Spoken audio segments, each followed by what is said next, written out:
Hi வணக்கங்க. நான் குஷ்ஜால் பேசுகிறேன். ஆக்சுவலாக வந்து ஃப்ரெண்டு பொண்ணு மேரேஜ்க்காக நாங்கள் சமானபுரம் பஸ் ஸ்டாண்டில் வெயிட் பண்ணிகிட்ருக்கோம். நார்த் வச்சு மேரேஜு.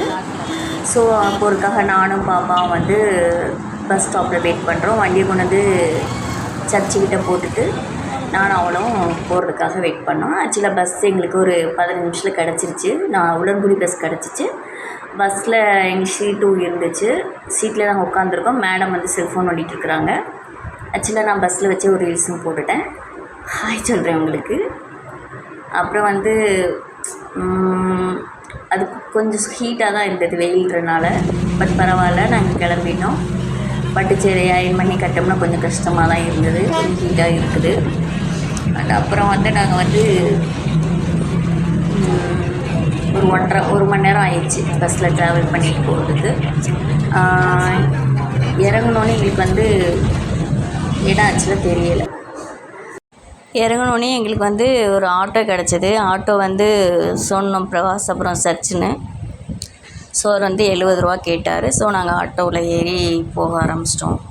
அந்த அக்காட்ட ஃபோன் பண்ணி கேட்டேன். அங்கே சர்ச்சில் தான் இருக்காங்க பொண்ணு மாப்பிள்ளைனாங்க. ஸோ நாங்கள் வந்து அங்கே கிளம்பிட்டோம்.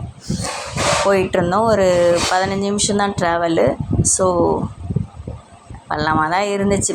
ஆல்ரெடி பேக் பெயின் இருக்குது. ஸோ ஆனால் ரொம்ப நாள் கழித்து லாங் டைமுக்கு அப்புறம் நான் வந்து வெளியில் வரேன் இந்த பட்டு புடவையெல்லாம் கட்டிட்டு. ஸோ அதனால் கொஞ்சம் ஹாப்பி தான்.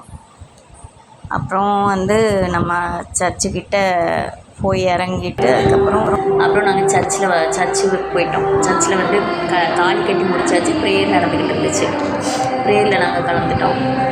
ஆக்சுவலாக வந்து தாலி கட்டி முடிஞ்சு ஒரு வாழ்த்து ப்ரேயர் பண்ணுவாங்க. அந்த ப்ரேயருக்குள்ளே நாங்கள் அங்கே போயிட்டோம், அட்டன் பண்ணிட்டோம். ப்ரேயர் போட்டே இருந்தது. அவங்க ஆசீர்வாதம் பண்ணி ஒரு வாழ்த்து சொன்னாங்க.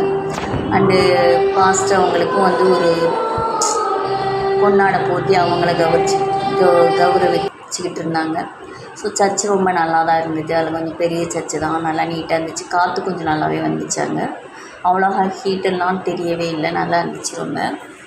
அப்புறம் ஃபோட்டோகிராஃபர் வந்து அவங்க ஃபோட்டோ ஷூட் பண்ணாங்க. அதுக்கப்புறம் நாங்கள் வீட்டுக்கு வந்துவிட்டோம். வீடு பக்கத்தில் தான். அவங்களுக்கு நான் வந்து அன்பளிப்பு கவர் கொடுத்துட்டு பொண்ணுக்கிட்ட பேசினேன். ஆக்சுவலாக வந்து அடுத்து பந்தி போட்டுட்டாங்க. நாங்கள் வந்து திரும்பி போகணுன்றதுக்காக நாங்கள் பந்தியிலே உட்காந்துட்டோம். ஆக்சுவலாக எனக்கு வேறு தண்ணி பிடிக்காதுன்றனால அந்த பாட்டில் தண்ணி நான் கேட்டு வாங்கிட்டேன். எல்லாத்துக்குமே பாட்டில் தண்ணி தான். பட் ஆனால் அதில் ஹாப்பி தான் எனக்கு. அப்புறம் பிரியாணி ஹீட்டாக இருந்துச்சு. பாப்பா வந்து ரொம்ப சூடுனாங்க. ஸோ நான் வந்து அவங்களுக்கு வந்து கிண்டி கொடுத்துட்டு சிக்கன் நான் சாப்பிட போகிறதில்ல, சும்மா போஸுக்காக அப்படி போட்டிருந்தேன். பட் ஆனால் டேஸ்ட்டாக தான் இருந்துச்சு. அந்த ஊர் மெத்தடில் ஒரு முட்டை கூட்டுன்ற மாதிரி ஒரு குழம்பு ஊற்றுனாங்க. அதுவுமே நல்லா தான் இருந்துச்சு. அவங்க வெங்காயம் சாப்பிட மாட்டாங்க. ஸோ லாஸ்ட்டாக வந்து ஃபைனலாக நாங்கள் வந்து அவங்க குரூப் ஃபோட்டோலாம் எடுத்துகிட்டு பொண்ணு மாப்பிள்ளையெல்லாம் ஃபோட்டோ எடுத்துகிட்டு ரிட்டர்ன் வந்துவிட்டோம் நாங்கள் திரும்ப.